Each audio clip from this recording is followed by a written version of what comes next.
Assalamualaikum warahmatullahi wabarakatuh. Saya Maria Teknologia akan menjelaskan tentang makalah saya yang berjudul Sumber dan Pengumpulan Data.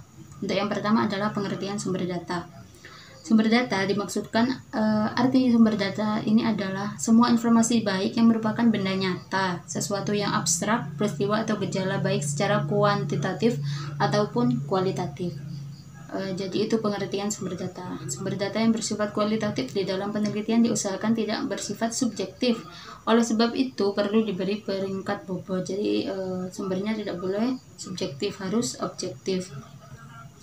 Kemudian pengumpul data menggunakan dokumen, maka sumber datanya adalah dokumen dan catatan.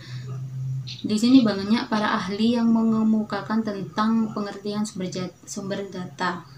Seperti salah satu contohnya Ari Kunto dalam bukunya, yaitu data merupakan segala fakta dan angka yang dapat dijadikan bahan untuk menyusun suatu informasi, sedangkan informasi adalah hasil pengolahan data yang dipakai untuk suatu keperluan. Kemudian yang kedua ada jenis-jenis data. Jadi banyak sekali jenis-jenis data. Berdasarkan yang pertama adalah berdasarkan sumbernya. Jadi ada dua, yaitu data internal dan eksternal. Data internal merupakan sebuah data dari suatu organisasi yang menggambarkan sebuah keadaan organisasi tersebut. Contohnya seperti jumlah karyawan dalam perusahaan, jumlah modal dan lainnya. Data eksternal merupakan sebuah data yang didapatkan dari luar organisasi yang menggambarkan faktor-faktor yang memengaruhi hasil kerja suatu organisasi. Misalnya daya beli masyarakat yang memengaruhi hasil penjualan suatu perusahaan.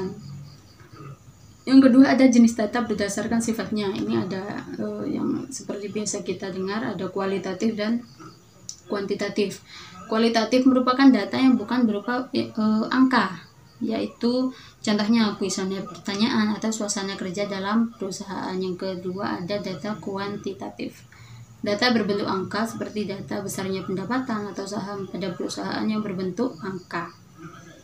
Yang ketiga ada jenis data berdasarkan cara mendapatkannya. Yang pertama ada data primer, merupakan data yang didapatkan atau dikumpulkan melalui studi-studi sebelumnya yang diterbitkan oleh berbagai instansi lain. Dalam jenis ini biasanya sumbernya tidak langsung yang berupa arsip-arsip resmi. Terus selanjutnya ada data sekunder, merupakan data yang didapatkan dengan cara sendiri-sendiri atau perorangan. Yang keempat ada jenis data berdasarkan waktu pengumpulannya. Data berkala atau time series merupakan data yang dikumpulkan dari waktu ke waktu. Data ini biasa digunakan untuk mendapatkan perkembangan dari hari ke hari berikutnya. Yang kedua ada data cross section, merupakan data yang dikumpulkan pada waktu tertentu yang digunakan untuk menggambarkan keadaan dan kegiatan pada waktu itu juga. Selanjutnya ada teknik pengumpulan data. Di sini ada beberapa teknik pengumpulan data, teknik atau cara-cara. Yang pertama ada wawancara, yaitu teknik pengumpulan data dengan cara tanya jawab secara lisan dengan pihak-pihak yang berkaitan dengan penelitian ini.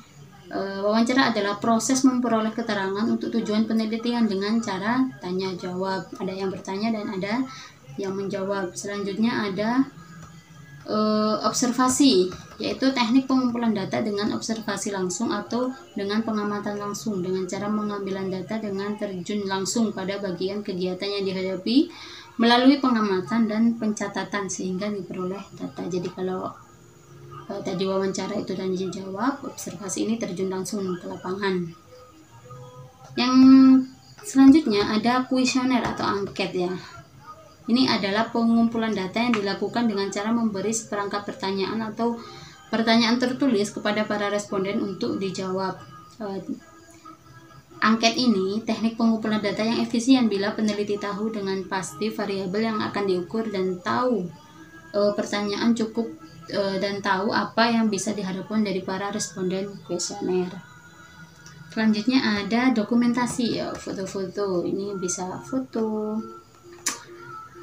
Informasi bisa diperoleh juga lewat dokumentasi seperti surat, catatan harian, arsip foto, hasil rapat, jurnal, kegiatan, dan sebagainya. Untuk kesimpulannya, sumber data adalah semua informasi baik yang merupakan benda nyata, suatu yang abstrak, peristiwa atau gejala yang baik secara kualitatif ataupun kuantitatif. Jenis data tadi ada banyak sekali, ada yang berdasarkan sifatnya, sumbernya, cara mendapatkannya, cara pengumpulannya sudah dijelaskan tadi. Yang selanjutnya ada macam-macam teknik pengumpulannya. Ada wawancara, observasi, kuesioner atau angket, dan dokumentasi. Saya rasa cukup. Kurang lebihnya mohon maaf. Assalamualaikum warahmatullahi wabarakatuh.